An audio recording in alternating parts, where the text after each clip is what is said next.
Alors nous sommes arrivés donc Kaf Gimel Baba Mitzah, Kaf Gimel, nous sommes aujourd'hui mercredi, premier jour de Hanamraïd, 17, donc Tishri. Et nous étions arrivés à la ligne 8, Tashema. Donc moi, je ramène ici une question donc à partir de notre Mishnah. On a dit donc les pains du boulanger, quand on trouve des pains du boulanger dans la rue, on peut les prendre. Parce que tous les pains se ressemblent, il n'y a pas de siman. Elle déduit donc, mais si c'est des pains de particuliers,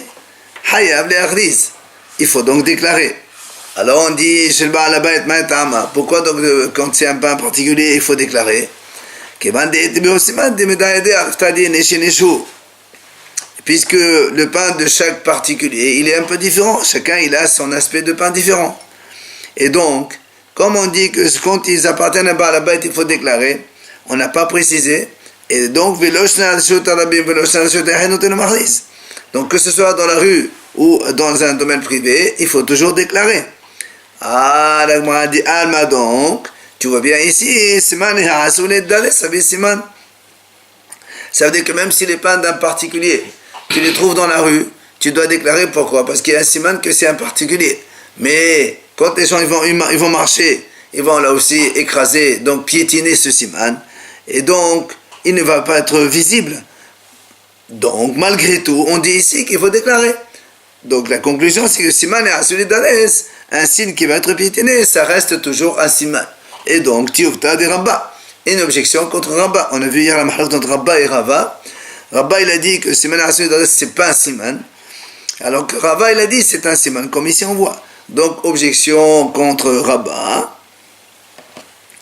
Amalak Rabba. Il vient Rabba, il te répond, il te dit, non monsieur, Hatam, là-bas, dans le pain du particulier, la raison, c'est pas parce que ça va être piétiné, ça reste toujours un Siman. Alors, il te dit là-bas la raison pourquoi quand on trouve du pain, des pains de particulier, il faut les rendre. Ça veut dire que les gens, quand ils trouvent un pain, ils ne le laissent pas comme ça, ils le mettent de côté. Ça veut dire, donc ils ne piétinent pas. En fait, c'est pas piétiner. Il dit, quand on trouve un pain, on ne le laisse pas là-bas. Donc on le met de côté. Et donc, c'est pas quelque chose qu'on écrase. Alors, le a dit, très bien. Mais il y a quand même des goïms qui marchent. Et les goïms, ils s'en foutent quand ils marchent, ils écrasent pas. Alors, le a dit non. Les goïms, ils craignent de marcher sur du pain, ils craignent de la sorcellerie. Donc, eux aussi, ils ne marchent pas. Donc, le goïm, il n'écrase pas. Les juifs, ils prennent ça, le pain, ils le mettent de côté. Et donc, c'est pas ça qu'il faut déclarer. Et pourtant il y a des animaux et des chiens. Alors les animaux et les chiens, eux, ils ne craignent pas ni la sorcellerie, ni rien du tout, ils marchent dessus, ils s'écrasent le pain. Alors on parle ici, c'est vrai, donc on parle ici dans un cas où il n'y a pas des animaux ni des chiens. Donc seulement quand il y a des hommes qui marchent, c'est là où quand tu trouves un pain particulier, tu dois déclarer. Mais s'il y a des animaux ou des chiens, Rabba il te dit, dans ces cas-là, on peut les prendre, parce qu'ils vont les écraser. Et un siman selon Rabba, ce n'est pas un siman. Mais là, du moment où ils vont être écrasés, tu as besoin de le rendre à sa propriété, de déclarer. Justement. Il est abîmé, c'est... Justement. Il vient de dire Rabba que quand c'est écrasé par les chiens et les animaux, tu ne vas pas publier. C'est seulement parce qu'on parle d'un cas où il n'y a pas des animaux et des chiens, il n'y a que des hommes, et des juifs et des goïs, que tu prends le pain, tu déclares. Alors, est-ce qu'on va dire cette parole entre Rabba et Rava, que le signe, est-ce qu'il va faire, donc c'est un signe qui va être piétiné, ça reste un signe oui ou non? Est-ce qu'on a déjà vu cette parole déjà chez les Tanaïm? Comment? On a dit dans notre Mishnah, Rabbi Yehuda Omer, Kol davar sheyesh bo shinui hayav leachris. Toute chose dans laquelle il y a un changement, il faut déclarer. Exemple, dans la mission on a dit, Ketzad, Masa igul uvtocho herdes, Kikal uvtocho maot. On a dit dans la mission, si on trouve un rond de figue, dans l'intérieur il y a un morceau d'argile. Ou tu trouves un pain et à l'intérieur il y a de l'argent, il y a une pièce d'argent. Donc Rabbi Yehuda il a dit dans ces cas-là il faut déclarer. Alors, nous, on déduit, Mikelal, de Tanakama Saba, donc, si Rabbi Yehuda dit, dans ce cas-là, il faut déclarer, ça veut dire que Tanakama Rabbi Meir lui dit que même dans ce cas-là où il y a, d'accord, un changement, on peut quand même les prendre. Alors, on va essayer de comprendre cette mahloket. Alors, on dit comme ça. Donc, on suppose que tout le monde pense, aussi bien donc Rabbi Meir que Rabbi Yehuda, un siman qui vient de lui-même, c'est un siman. Ça veut dire quoi? Comme ici, par exemple, la pièce, elle est tombée. C'est pas quelqu'un qui a mis la pièce dedans. Ou le morceau d'argile qui est tombé dans le rond de figue. C'est venu de lui-même. C'est pas quelqu'un qui l'a mis. Donc, on suppose que c'est quand même un siman. Et les gens, ils passent sur la nourriture. Ça veut dire que, c'est pas comme on a dit tout à l'heure, on passe sur la nourriture. Alors, dans ces cas-là, on essaie de comprendre. C'est quoi la mahloket entre Rabbi Yehuda et Rabbi Meir sur ce cas de rond de figue ou pain, donc dans lequel on trouve une pièce d'argile ou une pièce d'argent? Maï, on m'a dit, n'est-ce pas que la mahloket entre eux, là, que eux, Rabbi Yehuda et Rabbi Meir, dans les Tanaïm, ils sont harkim sur justement cette notion de un signe qui est piétiné. Est-ce que ça reste un signe, oui ou non? C'est-à-dire, Mod Savad, la Havi Siman, selon Rabbi Meir, quand on trouve un pain avec une pièce dedans, eh bien, ce n'est pas un siman parce qu'il va être écrasé.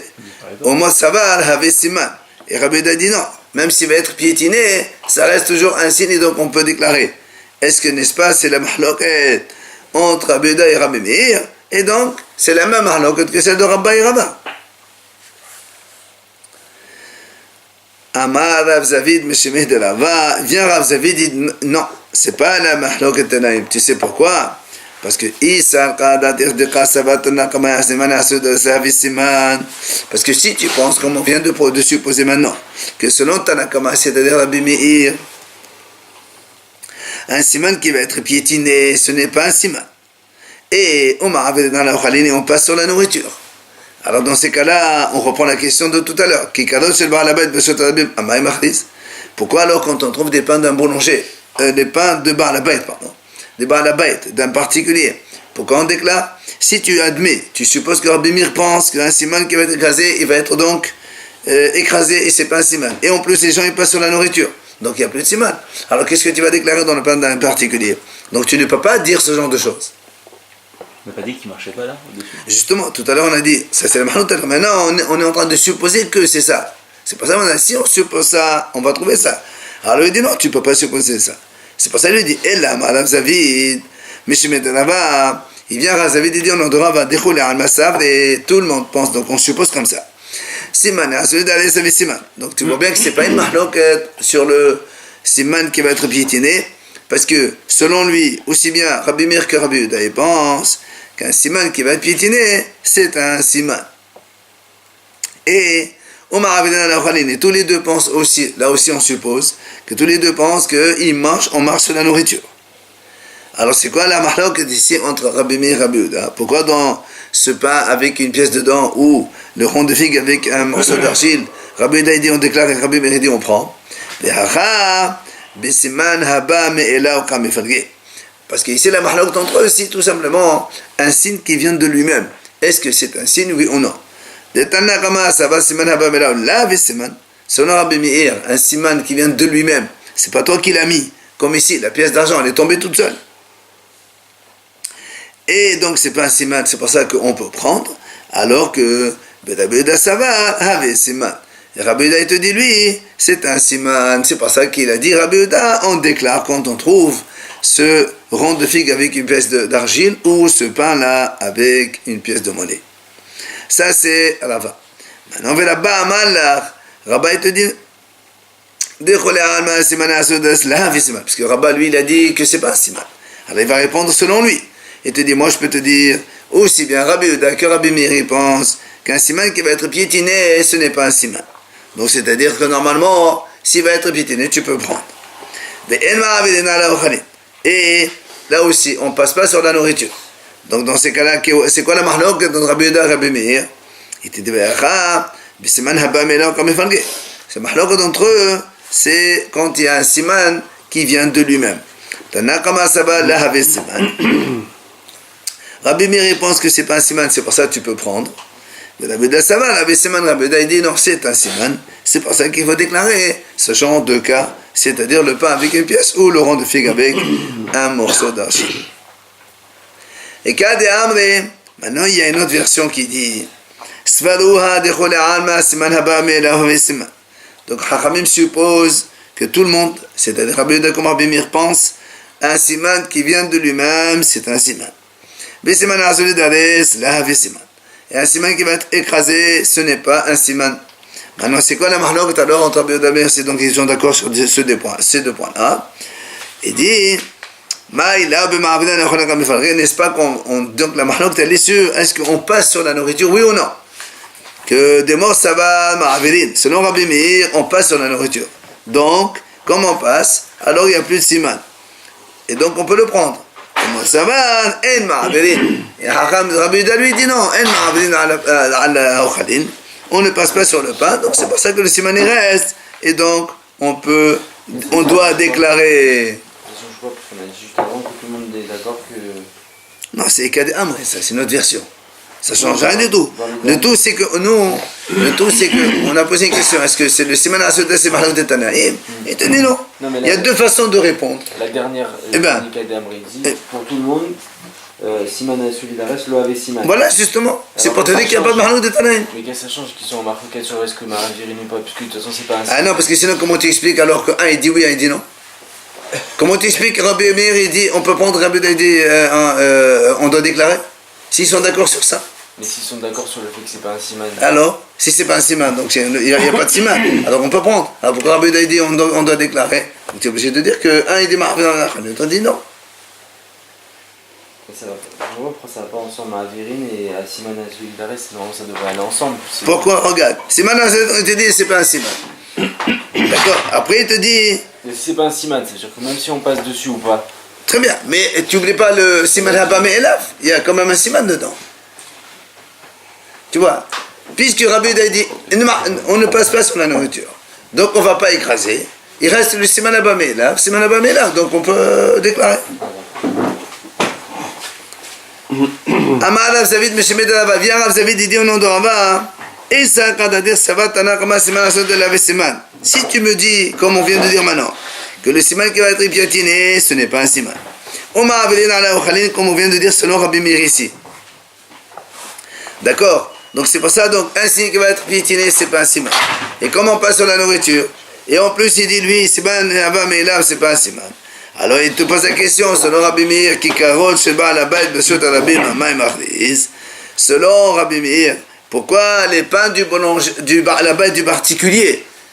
Quand on trouve dans la rue un pain particulier, pourquoi tu déclares? Puisque tu dis que le siman qui va être rasé, c'est pas un siman. Et tu dis que les gens ils passent sur la nourriture. Alors, pourquoi tu déclares sur le pain du particulier? C'est pour ça que Rav Zavid dit, c'est pas possible de dire celle-là. Et là, Rav Zavid, c'est pour ça que Rav Zavid là aussi il change. Il dit, on est obligé de dire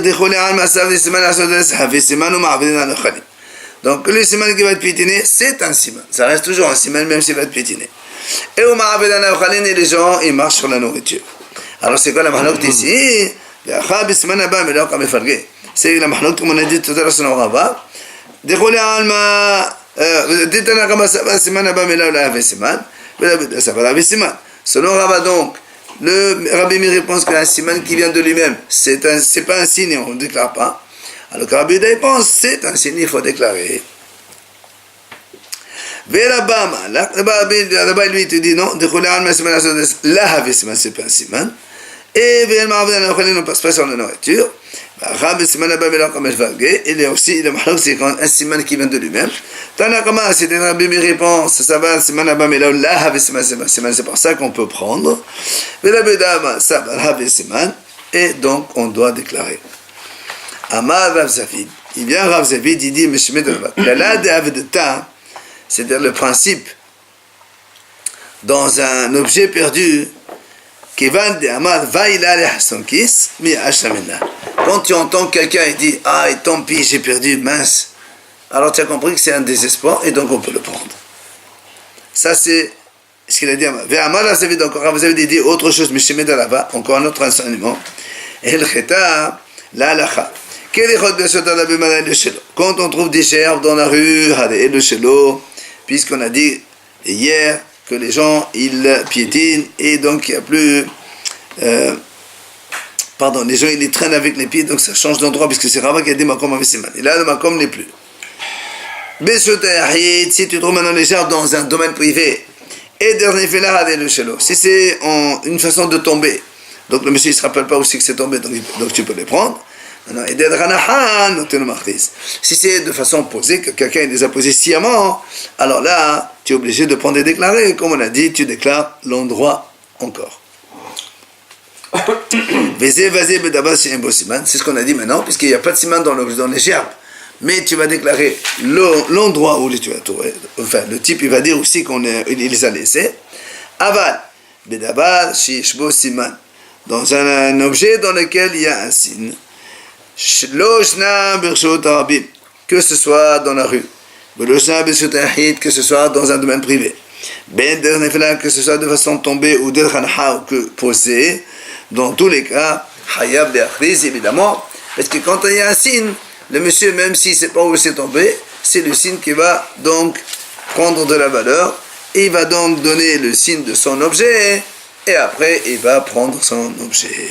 L'endroit, c'est que dans le Rosh Yahid. Bien sûr. Non, pourquoi le Shalahit, non? Hier on a vu. Pas dans le Rosh aussi. Voilà, j'ai trouvé devant 177 rue Paradis quelque chose.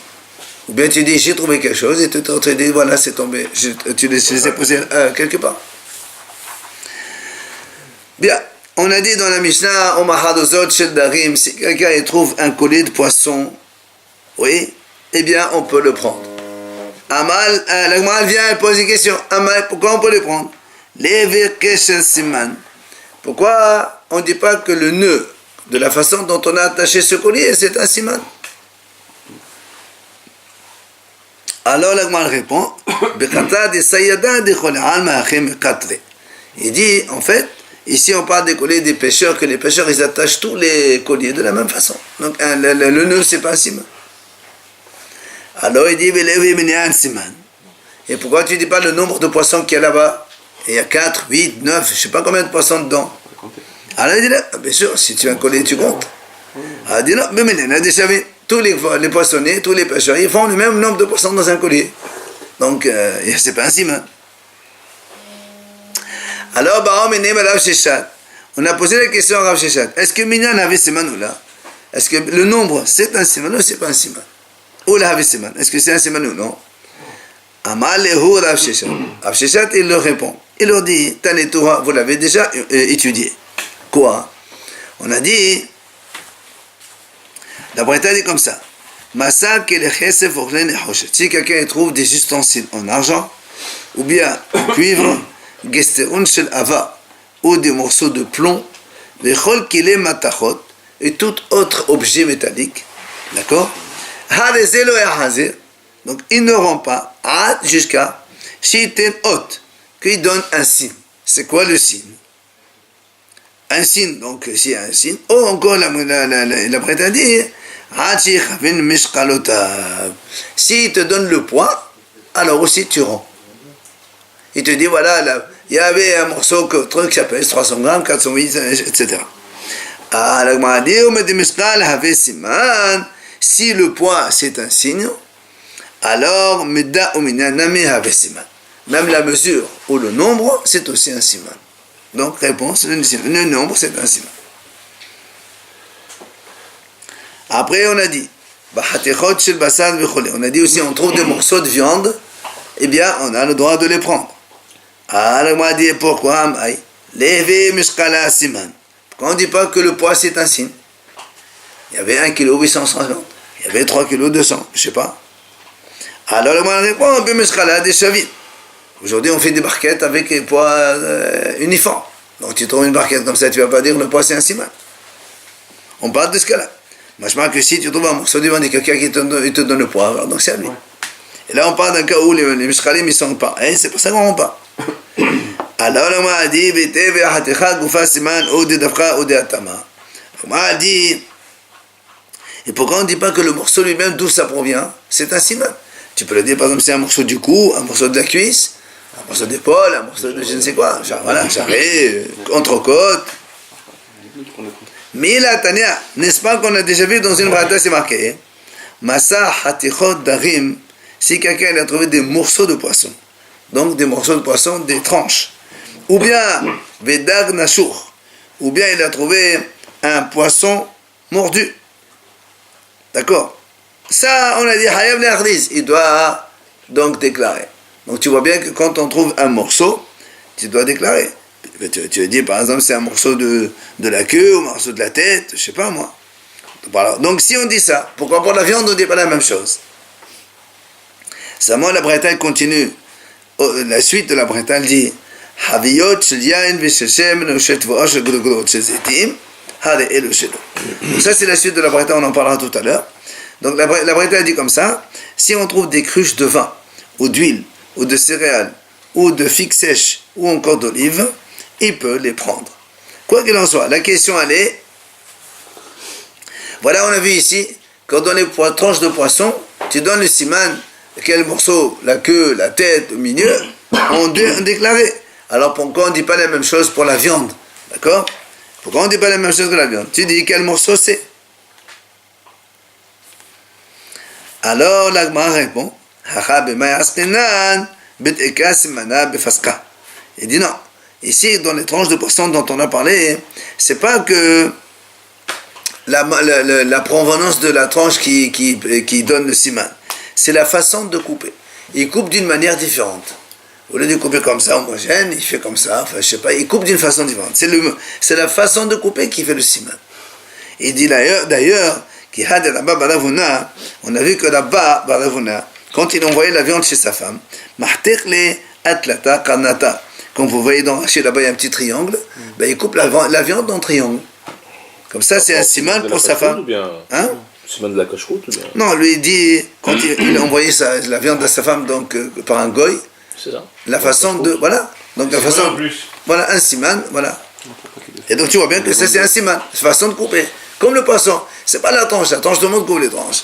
Et même tu dis la queue ou la tête, c'est pas un siman. C'est une façon de couper de façon différente qui fait que c'est un siman. D'ailleurs, la preuve dit, c'est donc bien la preuve que c'est bien la façon de couper qui change. On a dit, ça ressemble à Dagnashur, un poisson mordu. Donc, poisson mordu, c'est un siman particulier. C'est pas coupé avec un couteau comme ça. D'accord? Amal, on va reprendre maintenant ce qu'on a vu tout à l'heure dans la suite de la Breta. Rappelez-vous, on a dit, Haviyot shel shemen, on a dit dans la Breta, si quelqu'un trouve des cruches de vin, ou bien shel shemen, shel yain shel shemen, de vin ou d'huile, ou shel tvoah, ou bien des céréales, ou shel gudugudot, ou bien des figues sèches, ou des olives, on a dit, elo shelo, on peut les prendre. Tu trouves une cruche comme ça fermée, dans la rue, tu la prends. Alors là, moi, on a posé une question. Comment? Pourtant, la Mishnah l'a dit. Si tu trouves des cruches de vin ou des cruches d'huile, tu dois déclarer. Alors, comment la Braïta a dit on peut prendre, et la Mishnah a dit on doit déclarer. La cruche en elle-même, c'est pas un siman. Toutes les cruches étaient pareilles. On avait dit quand c'était fermé avec un bouchon de. Que c'était un signe, que ça peut. On n'a jamais parlé de ça encore. On a dit qu'il y avait des couvercles refermés avec. Ah là, ça on va le dire maintenant, ça. C'est maintenant on va le dire. Oui, non, mais il a raison, on avait vu ça. Amar la Bézéla. Dessus. Amar la Bézéla. Amar, donc il répond à Bézéla, la Mishnah qui a dit il faut déclarer, on parle là-bas Berashoum. Rashoum, Rachid explique, c'est que quand il mettait les cruches, d'accord? Et après, pour fermer les cruches, il mettait un couvercle, il y avait un tampon, le seau du vendeur là-bas, alors ça c'est un siman, c'est pour ça que tu dois déclarer. Mais si le vendeur il vend pour tout le monde. Ah, justement. Alors attends. Alors la m'a dit, d'abord la m'a dit comme ça, mais que là, des vraies befatoa. Alors toi tu me dis comme ça, la Mishnah qui a dit il faut déclarer, parce que là-bas il y a le seau du vendeur. Ok? Elle m'a dit donc, et la Breta qui a dit on peut prendre. Ça veut dire quoi? Ça veut dire qu'on parle d'une cruche ouverte. Alors si c'est une cruche ouverte, c'est normal qu'on peut prendre, tu as besoin de me le dire. Quelqu'un il laisse une cruche ouverte dans la rue. Ça veut dire quoi? Ça veut dire que c'est, il a dit comme ça que m'a dit, et befato habida bedati. C'est quelqu'un qui l'a jeté carrément. C'est quoi qui est dans la cru? Ça dépend. Alors, qu'importe. C'est du vin, tu prends pas. Mais laisse tomber qu'on n'est pas chez les Gouyim. On a parlé de vin de cruche avec de l'huile, avec des céréales, avec des figues sèches. Tu trouves une cruche ouverte comme ça dans la rue? Ça veut dire que quelqu'un, ça veut dire qu'il l'a jeté, on n'a même pas besoin de me le dire ça. Amar Rav Shaya b'mesif. Il vient Rav Shaya, il dit non, là-bas on parle. Mesif, ça veut dire il a laissé le couvercle, mais il n'a pas cimenté. Parce qu'avant, voilà, il faisait avec l'argile, il collait le couvercle avec la gauche, comme ça c'est fermé complètement. Mais là dans la Breta, il a juste posé un couvercle dessus et c'est comme ça, c'est pas scellé. Tu peux la prendre là? Pardon? Là tu peux la prendre. Là tu peux la prendre, exactement. Quand elle est fermée avec le tampon du vendeur, ça y est, tu ne peux pas la prendre. Abaye Amar vient, Abaye donne une deuxième réponse. Pourquoi la Mishnah dit on peut déclarer, la Breta dit on prend. Même si tu dis que dans les deux cas, il y a le sceau du vendeur. Il dit, la Mishnah, elle parle. La Mishnah, elle parle que le vendeur n'a pas encore vendu. D'accord? C'est pour ça qu'il n'y a que donc un particulier qui a mis des sceaux. C'est pour ça que tu lui rends. Alors que l'autre, les Hashem Sarot, c'est-à-dire qu'on a déjà ouvert, le vendeur, il a déjà vendu à plein de monde. Évidemment, dans ces cas-là, il y en a plein de partout, et donc c'est pas un siman.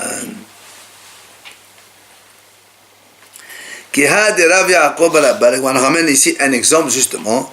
Rabbi Yaakov Barabba, Ashkah Havita de Hamra,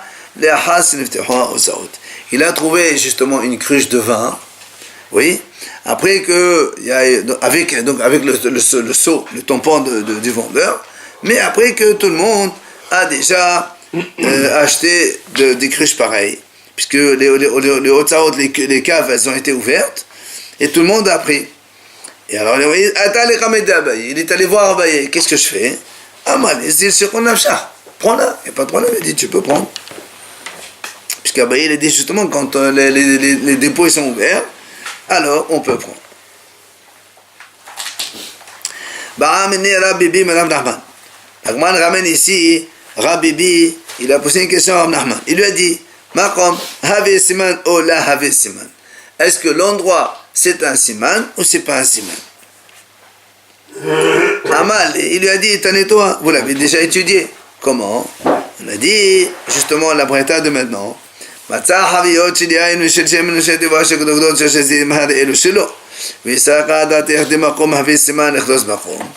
dit, on vient de voir dans la Breta maintenant, quand on trouve une cruche de vin ou d'huile ou de céréales ou de figues sèches ou d'olives, on a dit dans la Breta, on peut le prendre. Alors on m'a dit, mais si tu penses que l'endroit c'est un signe, pourquoi tu prends? Tu n'as qu'à dire, j'ai trouvé une cruche, et celui qui te dit où c'est, dans quel endroit, tu le rends. Alors si on dit, on peut le prendre, c'est que l'endroit, c'est pas un siman. Ça, c'est la conclusion qu'il lui donne. Bien sûr, c'est pas. Hein? Bien sûr, c'est pas siman. Alors tu vois, Amal Zavid, ouais, mais justement, et nous on avait déjà parlé comme siman ou pas siman. Et Rav Zavid, il vient, il le repousse. Il dit, non monsieur, il dit, non, là-bas, tu sais pourquoi on a dit on peut le prendre? Parce que là-bas, il a trouvé sur le port. Avant, Rachid explique comment, avant, le bateau, il vient, et il décharge. Et chacun, il vient et prend les siens. Après, il y en a une, tu trouves là-bas une. À qui elle appartient? Comment tu sais? Alors, c'est pour ça qu'il dit là-bas, comme c'est un endroit commun à tout le monde, c'est pour ça que l'endroit, c'est pas un siman. Machma, que si c'est ailleurs, l'endroit, c'est un siman. Et ça, c'est pas une preuve que tu dis. Amar Ramari, il vient à Ramari, il dit justement, Maïtama, quelle est la raison?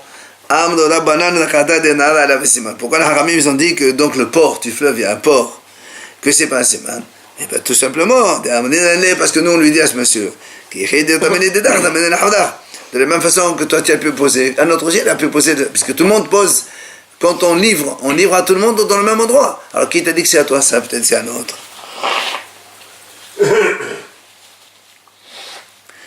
Et quand il y a une autre version qui dit Amar Rabbani Maïtama Amd Rabbanan Meqom la Visiman Damnen Ale qui écrit de Tamil Dharma Hay Makom Tamil Afar Makom. Là, on a une autre version, mais c'est directement, il te répond à la question. Comme quoi, pourquoi le makom, c'est pas l'endroit? Parce qu'on lui dit, de la même façon que toi, tu as pu poser ici, quelqu'un d'autre aussi, il a pu poser là-dedans. Donc, c'est pas une preuve, c'est à toi. Et c'est pour ça que lui dit, le makom, c'est pas un siman. La Gemara nous raconte, Gavra, il y avait un homme, il a trouvé du goudron devant un pressoir. Ok? Il est parti voir demander à Rav, est-ce qu'il peut les prendre ou pas? Il dit, prends-le. Alors, l'autre, comment il s'appelle? Cet homme-là, il hésitait, il n'était pas tout à fait satisfait de la décision. Alors il dit, puisque c'est comme ça, il a vu qu'il était en train d'hésiter sur sa décision. Amal, de ce cas-là, tu sais quoi? Va partager avec mon fils Hiya. Alors, l'Agma a dit, selon la réponse de Rav, alors est-ce qu'on va déduire donc, pourtant, c'était dans un pressoir. Donc, c'est particulier. Voilà. Non, c'est même pas. C'est un endroit défini. Donc, le makom, c'est un vrai siman. Ça, c'est un makom siman.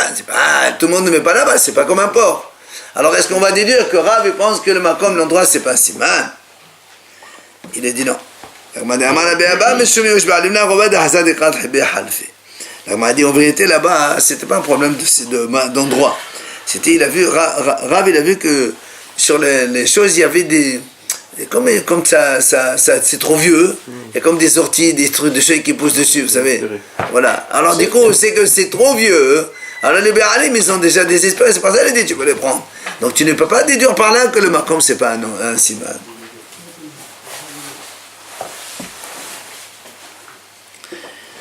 Rabbi Shimon ben al-Azar Omer Bechole. Alors on a vu, donc dernière idée de la Mishnah, que Rabbi Shimon ben al-Azar dit qu'il est kol kele en puria en hayav le'achriz. Dans la Mishnah on a dit donc toute kele en puria, on doit déclarer. Viens la Gemara justement, elle nous explique. Mai en puria, c'est quoi en puria? Rachid a dit, on peut lire ça en poreaya. En puria, c'est en poreaya. Il n'y a pas ici de preuve. Ça veut dire quoi? Il m'a dit, c'est quoi Maï en poria?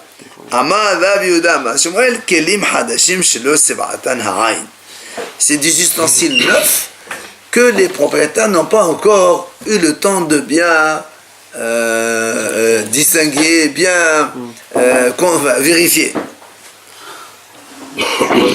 Alors, lui il a dit ouais, non, il a dit tu peux les prendre. Ah non, il a dit Rabbi Shimon deux secondes. Alors la Gemara pose une question. Comment c'est? Si tu me dis que dans cet ustensile-là il y a un signe, ben, qu'il les ait bien vu ou pas bien vu, on s'en fout, il y a un signe, Pourquoi tu ne déclares pas? Maintenant, si tu me dis, si maintenant tu me dis que ces ustensiles n'ont pas de siman, même s'il les a vus bien, s'il n'y a pas de siman, qu'est-ce que ça change? Alors, la Gemara répond, en vérité, on parle ici d'objets dans lesquels il n'y a pas de signe. Et alors, s'il n'y a pas de signe, qu'est-ce que tu vas m'apprendre? Il te dit non. Il dit, ici la conséquence, c'est que si c'est un Talmid Chacham qui dit que c'est à lui, par la simple vue qu'il voit le chose et te dit ça c'est le mien, alors tu lui rends. Mais seulement un Talmid Chacham. Parce qu'il n'y a pas de siman, et quand il n'y a pas de siman, on ne rend pas. Mais comme c'est un ustensile neuf, il t'a dit là-bas, à vue d'œil, il peut dire c'est le mien, alors tu lui rends. C'est pour ça qu'il dit,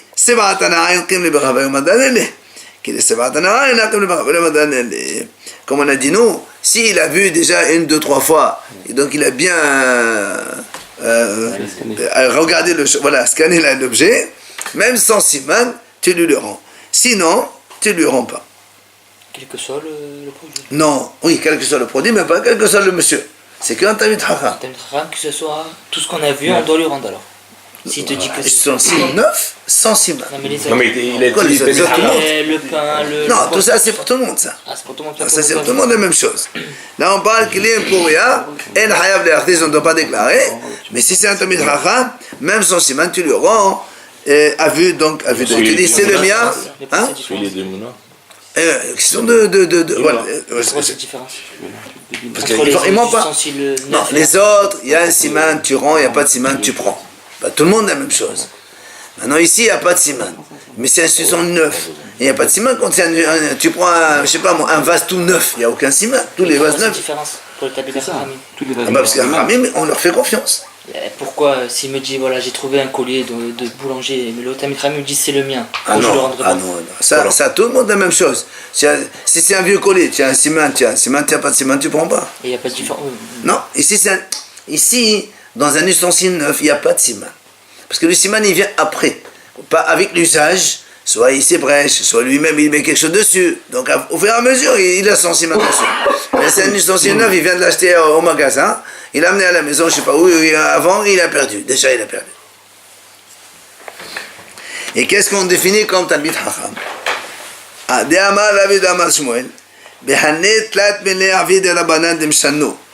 Ça veut dire, puisqu'on a dit que seulement un Talmid Chacham on rend, il dit, c'est un Talmid Chacham qui dit toujours la vérité. Mais il te dit quand même, malgré tout, un Talmid Chacham, il a le droit de ne pas dire la vérité dans trois choses. Ouais, attends. Alors, donc, dans ces trois choses-là, les Chachamim peuvent ne pas dire la vérité. C'est quoi? Un Bemaserta. Bemaserta, c'est-à-dire tu lui dis, tu connais cette Gemara? Et il te dit non. Par modestie, il peut te dire non. Il peut de ne pas dire la vérité. Voilà. Parce que sinon, il ne veut pas se vanter. Il te dit non, je ne la connais pas cette Gemara. Beforia, c'est-à-dire dans le lit. C'est-à-dire, on dit par exemple, bon, Rachid dit, est-ce qu'il a été avec sa femme la veille, oui ou non? Mais bon, Tosfot, voilà. Tosfot, il dit, en fait, des fois, à l'époque d'avant, quand quelqu'un il a été avec sa femme, il devait faire mikvé. D'accord? Alors, si le matin, on le voit, on dit, pourquoi tu n'es pas venu? Tu as été au mikvé? Non, il peut dire, j'étais malade, voilà. Il n'est pas obligé de dire la vérité. Enfin, le troisième, c'est quoi? C'est Be'osh Pisa. Oshpiza, c'est quand il est invité chez quelqu'un, on lui dit alors, tu as été bien reçu? Il peut dire non. Okay. Parce que s'il va dire oui, tout le monde va sauter dessus à ce monsieur-là, tout le monde va aller. Alors, justement. Quel rapport? Hein? Quel rapport avec notre sujet? Justement, c'est ça un Talmid Chacham. Regardez, si un Talmid Chacham, il change que dans ces trois domaines-là, c'est un Talmid Chacham. Il n'y a pas de chose. Bah, si il ment dans une autre chose, ce n'est plus un Talmid Chacham, on ne fait plus confiance. Donc on revient sur les donc tu rends, voilà, c'est ce que la demandé. Qu'est-ce qu'on gagne? La